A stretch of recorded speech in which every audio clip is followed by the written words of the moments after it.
اعوذ باللہ من الشیطان الرجیم بسم اللہ الرحمن الرحیم قالت لهم رسلهم إن نحن إلا بشر مثلكم ولكن الله يمن على من يشاء من عباده فما كان لنا أن نأتيكم بسلطان إلا بإذن الله وعلى الله فليتوكل المؤمنون۔ ترجمہ: ان کے رسولوں نے ان سے فرمایا، ہم تمہارے جیسے ہی انسان ہیں، لیکن اللہ اپنے بندوں میں سے جس پر چاہتا ہے احسان فرماتا ہے، اور ہمیں کوئی حق نہیں کہ ہم اللہ کے حکم کے بغیر کوئی دلیل تمہارے پاس لے آئیں، اور مسلمانوں کو اللہ ہی پر بھروسہ کرنا چاہیے۔ آیت کا خلاصہ یہ ہے کہ جب کافروں نے اپنے رسولوں سے یہ کہا کہ تم تو ہمارے جیسے آدمی ہو، تو رسولوں نے انہیں جواب دیا، اچھا یہی مانو کہ ہم واقعی تمہارے جیسے ہی انسان ہیں، لیکن اللہ تعالیٰ اپنے بندوں میں سے جس پر چاہتا ہے احسان فرماتا ہے، اور نبوت اور رسالت کے ساتھ اسے برگزیدہ کرتا ہے، اور اس منصب عظیم کے ساتھ مشرف فرماتا ہے، اور ہمیں کوئی حق نہیں کہ نبوت اور رسالت کے منصب پر فائز ہونے کی وجہ سے اللہ تعالیٰ کے حکم کے بغیر یا اپنی صداقت پر دلالت کرنے والی کوئی دلیل اور معجزہ تمہارے پاس لے آئیں، اور مسلمانوں کو اللہ ہی پر بھروسہ کرنا چاہیے، وہی دشمنوں کے شر دور کرتا اور اس سے محفوظ رکھتا ہے۔ وما لنا ألا نتوكل على الله وقد هدانا سبلنا ولنصبرن على ما آذيتمونا وعلى الله فليتوكل المؤمنون۔ ترجمہ: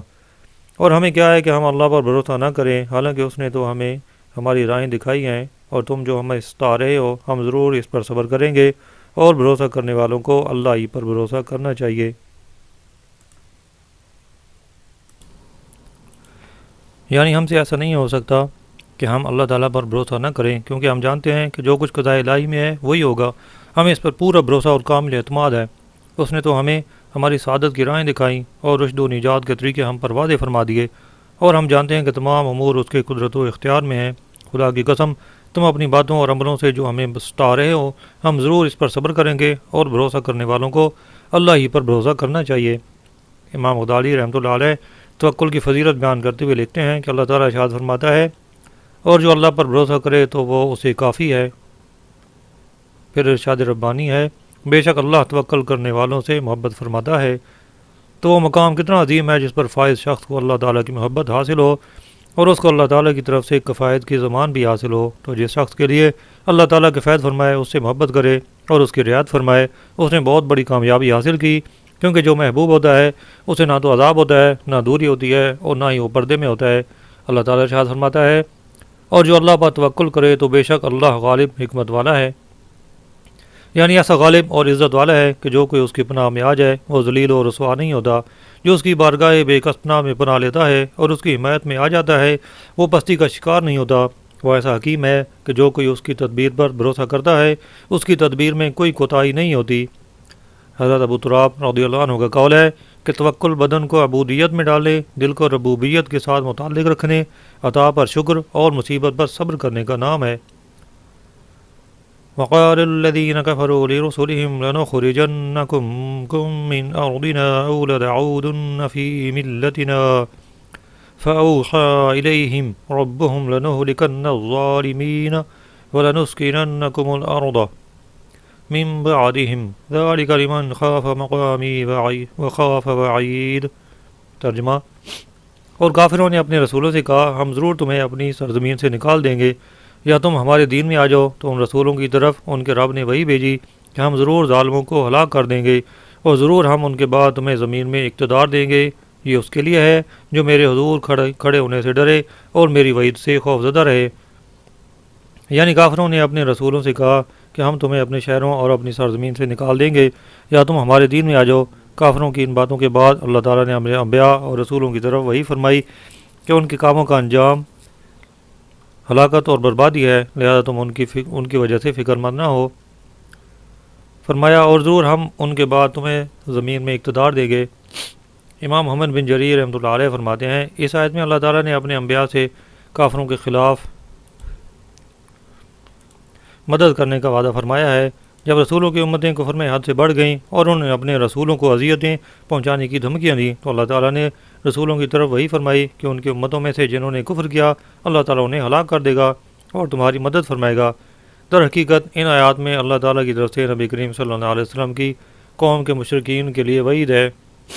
کہ اگر وہ اپنے کفر اور رسول اللہ صلی اللہ علیہ وسلم کے خلاف جرأت کرنے سے باز نہ آئے تو ان کا انجام بھی سابقہ امتوں کے کافروں جیسا ہوگا۔ اور حضور صلی اللہ علیہ وسلم کے لیے ان آیات میں ثابت قدمی کی ترغیب اور ان کی قوم کی طرف سے پہنچنے والی اذیتوں پر صبر کی تلقین ہے کہ جس طرح سابقہ انبیاء کرام نے اپنی امتوں کے کفار کی زیادتیوں اور ظلم و ستم پر صبر کیا، اسی طرح آپ بھی اپنی امت کے کفار کی اذیتوں پر صبر فرمائیں۔ انجام کار یہ ہوگا کہ اللہ تعالیٰ ان کافروں کو ہلاک کر دے گا اور آپ کو فتح و نصرت عطا فرمائے گا۔ سابقہ امتوں میں اللہ تعالیٰ کا یہی طریقہ کار رہا ہے۔ فرمایا ذالک لمن، یہ اس کے لیے ہے جو، یعنی اللہ تعالیٰ نے جو یہ وہی فرمائی ہے کہ وہ ظالموں کو ہلاک کرنے کے بعد مومنوں کو ان کی سرزمین میں آباد کر دے گا، یہ بشارت اس کے لیے ہے، اس کے لیے ثابت ہے جو قیامت کے دن اللہ تعالیٰ کی بارگاہ میں پیش ہونے سے ڈرتا ہو اور اللہ تعالیٰ نے آخرت میں اپنے عذاب کے بارے میں جو بتایا ہے اس سے خوفزدہ ہو، اللہ تعالیٰ کی اطاعت کرتا ہو اور اسے ناراض کرنے والے کاموں سے بچتا ہو۔ وَاسْتَفْتَحُوا وَخَابَ كُلُّ جَبَّارٍ عَنِيدٍ مِّن وَرَائِهِ جَهَنَّمُ وَيُسْقَىٰ مِن مَّاءٍ صَدِيدٍ يَتَجَرَّعُهُ وَلَا يَكَادُ يُسِيغُهُ وَيَأْتِيهِ الْمَوْتُ مِن كُلِّ مَكَانٍ وَمَا هُوَ بِمَيِّتٍ وَمِن وَرَائِهِ عَذَابٌ غَلِيظٌ۔ ترجمہ: اور انہوں نے فیصلہ طلب کیا اور ہر سرکش، ہر دھرم ناکام ہو گیا، جہنم اس کے پیچھے ہے اور اسے پیپ کا پانی پلایا جائے گا، بڑی مشکل سے تھوڑے تھوڑے گھونٹ لے گا اور ایسا لگے گا نہیں کہ اسے گلے سے اتار لے، اور اسے ہر طرف سے موت آئے گی اور وہ مرے گا نہیں، اور اس کے پیچھے ایک اور سخت عذاب ہوگا۔ اس آیت کا ایک معنی یہ ہے کہ جب انبیاء کرام کو اپنی قوموں کے ایمان قبول کر لینے کی امید نہ رہی تو انہوں نے اللہ تعالیٰ سے اپنی قوموں کے خلاف مدد طلب کی اور اللہ سے ان پر عذاب نازل کر دینے کی دعا کی۔ دوسرا معنی یہ ہے کہ کافروں نے یہ گمان رکھتے ہوئے اپنے اور رسولوں کے درمیان اللہ تعالیٰ سے فیصلہ طلب کیا کہ وہ حق پر ہیں اور انبیاء کرام حق پر نہیں۔ فرمایا اور ہر سرکش، ہر دھرم ناکام ہو گیا۔ اس آیت کا معنی یہ ہے کہ انبیاء کرام کی مدد فرمائی گئی اور انہیں فتح دی گئی اور حق کے مخالف سرکش کافر نامراد ہوئے اور ان کی خلاصی کی کوئی صورت نہ رہی۔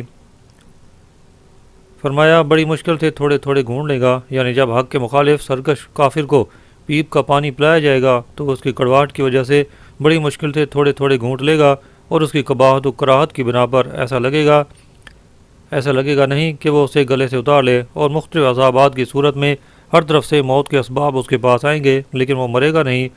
کہ مر کر ہی راحت پا لے، اور اسے ہر عذاب کے بعد اس سے زیادہ شدید اور سخت عذاب ہوگا۔ اس آیت میں جہنمیوں کو جس مشروب کا ذکر ہوا اس کی کیفیت ملاحظہ ہو۔ حضرت ابو امامہ رضی اللہ عنہ سے روایت ہے، حضور صلی اللہ علیہ وسلم نے ارشاد فرمایا، جہنمی کو پیپ کا پانی پلایا جائے گا، جب وہ پانی منہ کے قریب آئے گا تو وہ اس کو بہت ناگوار معلوم ہوگا، اور جب اور قریب ہوگا تو اس کا چہرہ بھن جائے گا اور سر تک کی کھال جل کر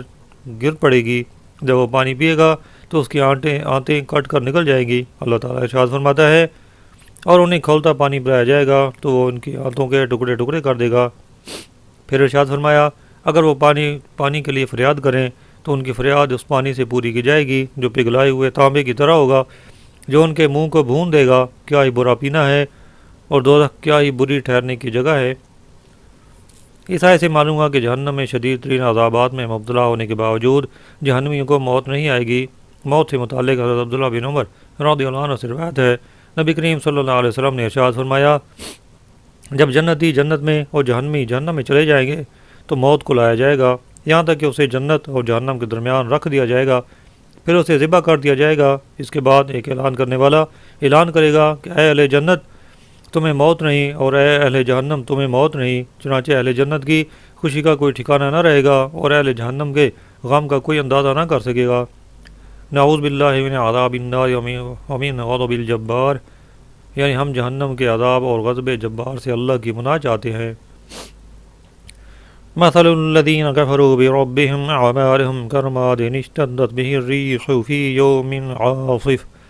لا يقدرون مما كسبوا على شيء ذلك هو الضلال البعید۔ ترجمہ: اپنے رب کا انکار کرنے والوں کے اعمال راکھ کی طرح ہوں گے، جس پر آندھی کے دن میں تیز طوفان آ جائے تو وہ اپنی کمائیوں میں سے کسی شے پر بھی قادر نہ رہے، یہی دور کی گمراہی ہے۔ اس سے پہلی آیت میں اللہ تعالیٰ نے آخرت میں کفار کے مختلف عذابات کا ذکر فرمایا۔ اس آیت میں یہ ارشاد فرمایا ہے کہ کافروں کے تمام اعمال ضائع ہو گئے اور وہ آخرت میں کوئی نفع حاصل نہ کر سکیں گے، اور اس وقت ان کا نقصان مکمل طور ظاہر ہو جائے گا،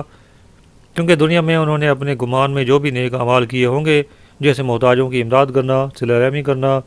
والدین کے ساتھ نیک سلوک کرنا، بھوکوں کو کھانا کھلانا، مسافروں کی معاونت کرنا، بیماروں کی خبرگیری کرنا وغیرہ، وہ ایمان نہ ہونے کی وجہ سے آخرت میں باطل ہو جائیں گے، اور یہی مکمل نقصان ہے۔ اس آیت میں کفار کے اعمال کی جو مثال بیان کی گئی، اس کا خلاصہ یہ ہے کہ جس طرح تیز آندھی راکھ کو اڑا کر لے جاتی ہے اور اس راکھ کے اجزاء اس طرح منتشر ہو جاتے ہیں کہ اس کا کوئی اثر، نشان اور خبر باقی نہیں رہتی،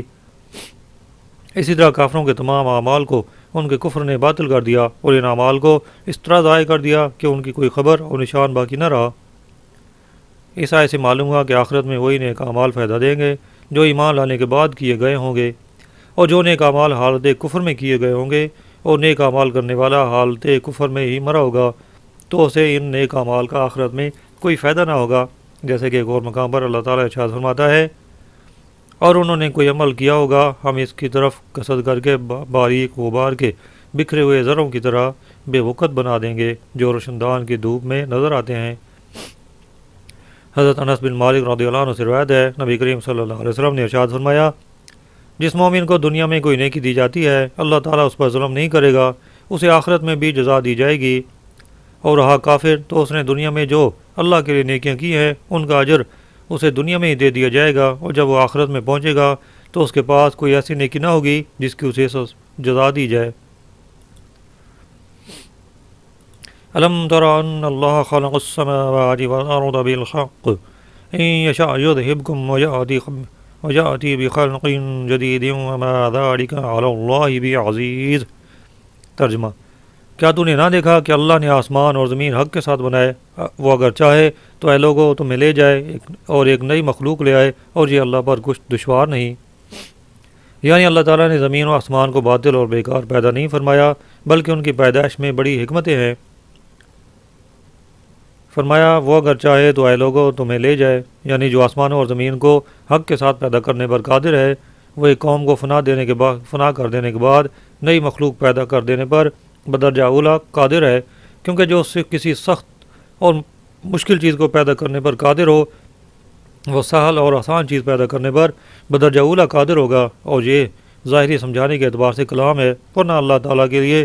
ابتدا و اعادہ سب برابر ہے۔ اور عبداللہ بن عباس رضی اللہ عنہ فرماتے ہیں کہ اس آیت میں کفار مکہ سے خطاب ہے کہ اے کافروں کے گروہ، میں تمہیں ختم کر کے تمہاری جگہ اور مخلوق پیدا کر دوں گا جو میری فرما بردار اور اطاعت گزار ہوگی۔ علامہ اسماعیل حقی رحمۃ اللہ علیہ فرماتے ہیں، یہ آیت مبارکہ اللہ تعالیٰ کی قدرت اور صبر کے کمال پر دلالت کرتی ہے کہ وہ گناہ گاروں کی جلد پکڑ نہیں فرماتا۔ حضرت ابو موسیٰ اشعری رضی اللہ عنہ سے روایت ہے،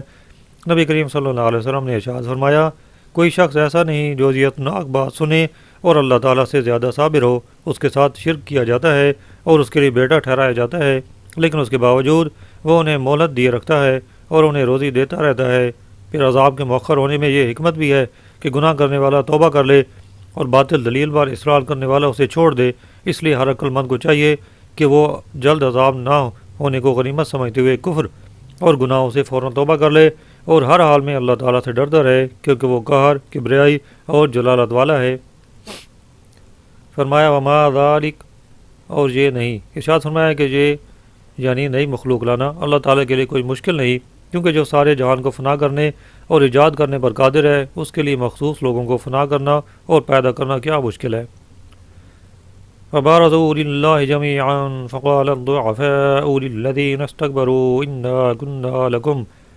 تابعا فهل أنتم مغنون عنا من عذاب الله من شيء قالوا لو هدانا الله لهديناكم سواء علينا أجزعنا أم صبرنا ما لنا من محيص۔ ترجمہ: اور سب اللہ کے حضور اعلانیہ حاضر ہوں گے تو جو کمزور تھے بڑے لوگوں سے کہیں گے ہم تمہارے تابع تھے، تو کیا تم اللہ کے عذاب میں سے کچھ ہم سے دور کر سکتے ہو؟ وہ کہیں گے اگر اللہ ہمیں ہدایت دیتا تو ہم تمہیں بھی ہدایت دے دیتے، اب ہم پر برابر ہے کہ بے قراری کا اظہار کریں یا صبر کریں، ہمارے لیے کہیں کوئی پناہ گاہ نہیں۔ اس آیت میں اللہ تعالیٰ نے قیامت کے دن کفار کے آپس میں اور شیطان کے ساتھ بحث کرنے کی خبر دی ہے۔ آیت کا خلاصہ یہ ہے کہ قیامت کے دن سب اپنی قبروں سے نکل کر اللہ کے حضور اعلانیہ حاضر ہوں گے تاکہ اللہ تعالیٰ ان سے حساب لے اور ان کے اعمال کے مطابق انہیں جزا دے۔ تو اس وقت وہ لوگ جو کمزور تھے اور دولت مندوں اور بااثر لوگوں کی پیروی میں انہوں نے کفر اختیار کیا تھا، وہ بڑے لوگوں اور قائدین سے کہیں گے کہ دین اور اعتقاد میں ہم تمہارے تابع تھے، تو کیا تم اس بات پر قادر ہو کہ اللہ تعالیٰ نے جو عذاب ہمارے لیے مقرر فرمایا اس میں سے کچھ ہم سے دور کر سکو؟ ان کا یہ کلام توبیخ اور عناد کے طور پر ہوگا کہ دنیا میں تم نے ہمیں گمراہ کیا تھا اور راہ حق سے روکا تھا اور بڑھ بڑھ کر باتیں کیا کرتے تھے، اب تمہارے وہ دعوے کہاں گئے؟ اب اس عذاب میں سے ذرا سا تو ٹال دو۔ کافروں کے سردار اس کے جواب میں کہیں گے اگر اللہ ہمیں دنیا میں ایمان کی ہدایت دیتا تو ہم تمہیں بھی ہدایت دے دیتے، جب خود ہی گمراہ ہو رہے تھے تو تمہیں کیا راہ دکھاتے؟ اب خلاصی کی کوئی صورت نہیں، نہ کافروں کے لیے شفاعت، اور روئیں اور فریاد کریں، چنانچہ 500 برس فریاد اور گریہ ازاری کرتے رہیں گے۔ جب یہ ان کے کچھ کام نہ آئے گی تو کہیں گے اب صبر کر کے دیکھو شاید اس سے کچھ کام نکلے، چنانچہ 500 برس صبر کریں گے۔ جب وہ بھی ان کو کام نہ آئے گا تو کہیں گے اب ہم پر برابر ہے کہ بے قراری کا اظہار کریں یا صبر کریں، ہمارے لیے کہیں کوئی پناہ گاہ نہیں۔ وقال الشيطان لما قضي الأمر إن الله وعدكم وعد الحق ووعدتكم فأخلفتكم وما كان لي عليكم من سلطان إلا أن دعوتكم فاستجبتم لي فلا تلوموني ولوموا أنفسكم ما أنا بمصرخكم وما أنتم بمصرخي إني كفرت بما أشركتمون من قبل إن الظالمين لهم عذاب أليم۔ ترجمہ۔ اور جب فیصلہ ہو جائے گا تو شیطان کہے گا بے شک اللہ نے تم سے سچا وعدہ کیا تھا اور میں نے جو تم سے وعدہ کیا تھا وہ میں نے تم سے جھوٹا کیا، اور مجھے تم پر کوئی زبردستی نہیں دی مگر یہ کہ میں نے تمہیں بلایا تو تم نے میری مان لی، اور اب مجھے ملامت نہ کرو اور اپنے آپ کو ملامت کرو، نہ میں تمہاری فریاد کو پہنچ سکتا ہوں اور نہ ہی تم میری فریاد کو پہنچنے والے ہو۔ وہ جو پہلے تم نے مجھے اللہ کا شریک بنایا تھا تو میں اس شرک سے سخت بیزار ہوں، بے شک ظالموں کے لیے دردناک عذاب ہے۔ یعنی جب مخلوق کے درمیان فیصلہ ہو جائے گا اور حساب کتاب ختم ہو جائے گا، جنتی جنت کا اور جہنمی جہنم کا حکم پا کر جنت اور جہنم میں داخل ہو جائیں گے، اور جہنمی شیطان پر ملامت کریں گے اور اس کو برا کہیں گے کہ بد نصیب تو نے ہمیں گمراہ کر کے اس مصیبت میں گرفتار کیا، تو وہ جواب دے گا کہ بے شک اللہ نے تم سے سچا وعدہ کیا تھا کہ مرنے کے بعد دوبارہ اٹھنا ہے اور آخرت میں نیکیوں اور بدیوں کا بدلہ ملے گا۔ اللہ تعالیٰ کا وعدہ سچا تھا اور سچا ثابت ہوا، اور میں نے جو تم سے وعدہ کیا تھا کہ نہ مرنے کے بعد اٹھنا ہے، نہ جزا، نہ جنت ہے، نہ دوزخ، وہ میں نے تم سے جھوٹا وعدہ کیا تھا اور مجھے تم پر کوئی زبردستی نہیں تھی، نہ میں نے تمہیں اپنی پیروی کرنے پر مجبور کیا تھا، یا یہ کہ میں نے اپنے وعدے پر تمہارے سامنے کوئی حجت اور برہان پیش نہیں کی تھی، بس ہوا یہ ہے کہ میں نے تمہیں وسوسے ڈال کر گمراہی کی طرف بلایا تو تم نے میری مان لی، اور حجت و برہان کے بغیر تم میرے بہکاوے میں آ گئے۔ حالانکہ اللہ تعالیٰ نے تم سے فرما دیا تھا کہ شیطان کے بہکاوے میں نہ آنا، اور اللہ کے رسول اس کی طرف سے دلائل لے کر تمہارے پاس آئے تھے اور انہوں نے حجتیں پیش کی تھیں اور دلائل قائم کیے تھے، تو تم پر خود لازم تھا کہ تم ان کی پیروی کرتے اور ان کے روشن دلائل اور ظاہر معجزات سے منہ نہ پھیرتے اور میری بات نہ مانتے اور میری طرف التفات نہ کرتے، مگر تم نے ایسا نہ کیا، تو اب مجھے ملامت نہ کرو کیونکہ میں دشمن ہوں اور میری دشمنی ظاہر ہے، اور دشمن سے خیر خواہی کی امید رکھنا ہی حماقت ہے۔ تم اپنے آپ کو ملامت کرو، میں تمہاری فریاد کو پہنچ سکتا ہوں اور نہ ہی تم میری فریاد کو پہنچنے والے ہو، اور وہ جو تم نے مجھے اللہ کا اس کی عبادت میں شریک بنایا تھا میں اس شرک سے سخت بیزار ہوں، بے شک ظالموں کے لیے دردناک عذاب ہے۔ اس سے معلوم ہوا کہ دنیا میں جو لوگ اللہ اور اس کے رسول کی اطاعت و فرما برداری سے منہ موڑے ہوئے ہیں اور لعین شیطان کے بہکاوے میں آ کر کفر و معصیت میں مبتلا ہو رہے ہیں، اور شیطان کی انسان دشمنی روز روشن کی طرح واضح ہونے کے باوجود اس سے خیرخواہی کی احمقانہ امید رکھے ہوئے ہیں، وہ بہت بڑے دھوکے کا شکار ہیں۔ انہیں چاہیے کہ اس آیت مبارکہ سے عبرت اور نصیحت حاصل کریں اور اپنے اعمال کا محاسبہ کرتے ہوئے اپنے انجام کے بارے میں غور و فکر کریں۔ اللہ تعالیٰ ارشاد فرماتا ہے اے ایمان والو، اسلام میں پورے داخل ہو جاؤ اور شیطان کے قدموں پر نہ چلو، بے شک وہ تمہارا کھلا دشمن ہے، اور اگر تم اپنے پاس روشن دلائل آ جانے کے بعد بھی لغزش کھا جاؤ تو جان لو کہ اللہ زبردست حکمت والا ہے۔ پھر ارشاد فرمایا اے لوگو بے شک اللہ کا وعدہ سچا ہے، تو ہرگز دنیا کی زندگی تمہیں دھوکہ نہ دے، اور ہرگز بڑا فریبی تمہیں اللہ کے بارے میں فریب نہ دے۔ بے شک شیطان تمہارا دشمن ہے، تو تم بھی اسے دشمن سمجھو، وہ تو اپنے گروہ کو اس لیے بلاتا ہے تاکہ وہ بھی دوزخیوں میں سے ہو جائیں۔ اللہ تعالیٰ سب مسلمانوں کو عقل سلیم عطا فرمائے اور انہیں اپنے اعمال کا محاسبہ کرنے اور اپنے انجام کی فکر کرنے کی توفیق عطا فرمائے، آمین۔